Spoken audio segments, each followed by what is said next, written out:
ഇന്നത്തെ ദിവസം ഒരു വളരെ പ്രധാനപ്പെട്ട വിധി കോടതിയിൽ നിന്ന് വരാനുണ്ട്. അത് നമ്മളെയൊക്കെ ഈ നാടിനെ മുഴുവൻ ഞെട്ടിച്ച ഒരു കൂട്ടക്കൊലപാതക കേസിലാണ്. കേതൽ ജിൻസൺ രാജ എന്ന ചെറുപ്പക്കാരൻ പ്രതിയായ നന്ദൻകോട് കൂട്ടക്കൊല കേസിലാണ് ഇന്ന് കോടതി വിധി പറയുന്നത്. തിരുവനന്തപുരം 6ാം അഡീഷണൽ സെഷൻസ് കോടതിയാണ് വിധി പറയുന്നത്. പിതാവിനോടുള്ള പകയെ തുടർന്ന് കൂട്ടക്കൊല നടത്തിയെന്നാണ് അന്വേഷണത്തിൽ കണ്ടെത്തിയത്.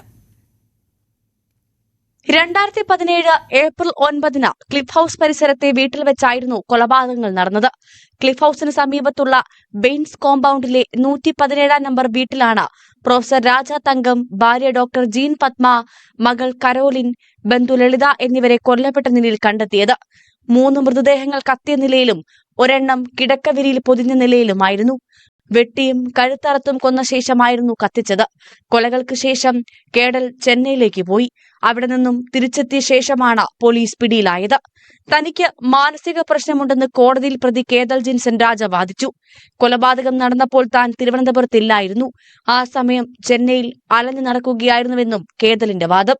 ഈ വാദത്തിന് തെളിവില്ലെന്ന് പ്രോസിക്യൂഷൻ വാദിച്ചു. വിദേശ പഠനത്തിലൂടെ ദുർമന്ത്രവാദ സംഘത്തിന്റെ വലയിൽപ്പെടുകയായിരുന്നു കേഡൽ. ആസ്ട്രൽ പ്രൊജക്ഷൻ എന്ന ദുർമന്ത്രവാദത്തിനായി വീട്ടുകാരെ തന്നെ ഇരകളാക്കുകയായിരുന്നു എന്നായിരുന്നു ആദ്യഘട്ടത്തിൽ ലഭിച്ച സൂചന. എന്നാൽ പിന്നീട് പിതാവിനോടുള്ള പകയാണ് കൊലപാതകത്തിന് കാരണമെന്ന വിലയിരുത്തലിലേക്കാണ് അന്വേഷണ സംഘം എത്തിയത്. ന്യൂസ് 18 തിരുവനന്തപുരം. വിനോദ് വിവരങ്ങളുമായി. വിനോദ്, നമ്മുടെയൊക്കെ കരിയറിൽ തന്നെ ഏറ്റവും ഞെട്ടലോടെ കേട്ട ഒരു കൂട്ടക്കൊലപാതക വാർത്തയായിരുന്നു നന്ദൻകോട്.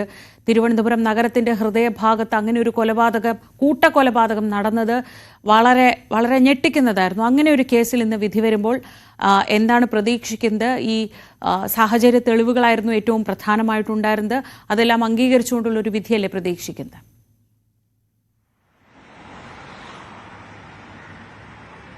ശ്രീജ, തീർച്ചയായും ഈ അഫാൻ നടത്തിയ കൂട്ടക്കൊല സമീപകാലത്താണ് ഈ അഫാന്റെ പ്രവൃത്തി 5 പേരെ കൊലപ്പെടുത്തുന്ന ഒരു സംഭവം തിരുവനന്തപുരത്ത് ഉണ്ടായത്. ഒരുപക്ഷെ 2017 സമാനമായ രീതിയിൽ തന്നെ വീട്ടുകാരെ കൊലപ്പെടുത്തിയ ഒരു കേസായിരുന്നു ജിൻസൺ കേഡൽ രാജയുടെ ഒരു ഏറ്റവും വലിയ ക്രൂരമായ നടപടി. അതിൽ മാതാപിതാക്കൾ, സഹോദരി, വീട്ടുജോലിക്ക് വന്നിരുന്ന ഒരു ബന്ധു, തരത്തിൽ 4 പേരെയാണ് കൊലപ്പെടുത്തിയത്. ആദ്യം ഓസ്ട്രേലിയയിലേക്ക് പഠിക്കാൻ പോയ കേഡൽ രാജ അവിടെ ദുർമന്ത്രവാദത്തിന് അടിപ്പെടുകയായിരുന്നു.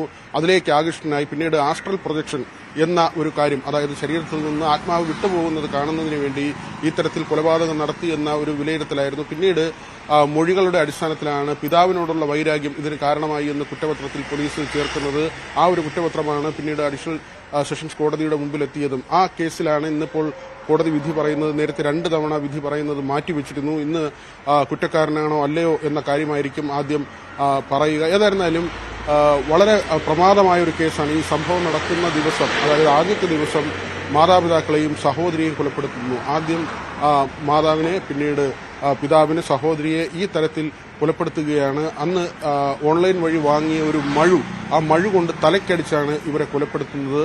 അതിനുശേഷം തൊട്ടടുത്ത ദിവസം വീട്ടിലേക്ക് ലളിത എന്ന സ്ത്രീ ജോലിക്ക് വേണ്ടി വരുന്നു.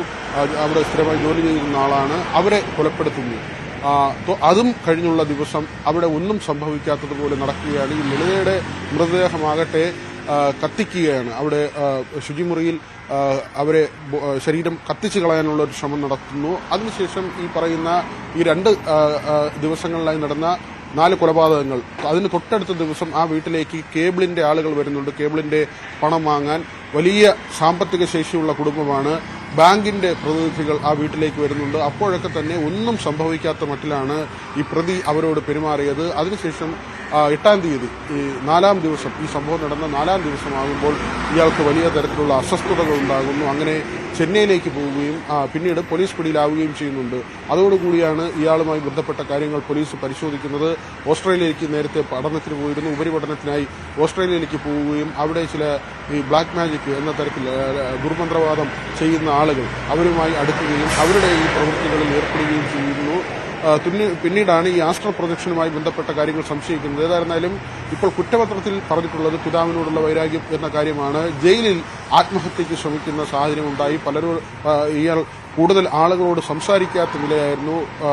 പ്രത്യേക സെല്ലിൽ അടച്ചിരുന്ന സമയമുണ്ട്. അവിടെ വെച്ചാണ് ഈ ആത്മഹത്യയ്ക്കുള്ള ശ്രമം ഇടയ്ക്ക് കാണിച്ചത്. ഏതായിരുന്നാലും ഈ അവസാനം വിചാരണാഘട്ടത്തിന്റെ ഏറ്റവും ഒടുവിൽ കോടതിയോട് പ്രതി പറഞ്ഞത് താൻ ഈ സംഭവം നടക്കുമ്പോൾ ചെന്നൈയിലായിരുന്നു എന്നതാണ്. അതായത് കൊലപാതകത്തിൽ പങ്കില്ല എന്ന കാര്യമാണ് പ്രതി കോടതിയോട് പറഞ്ഞത്. പക്ഷേ ഈ സാഹചര്യ തെളിവുകളുടെയും സാക്ഷിമൊഴികളുടെയും മറ്റ് തെളിവുകളുടെയും ഒക്കെ തന്നെ അടിസ്ഥാനത്തിൽ പ്രോസിക്യൂഷൻ അത് ഖണ്ഡിച്ചു.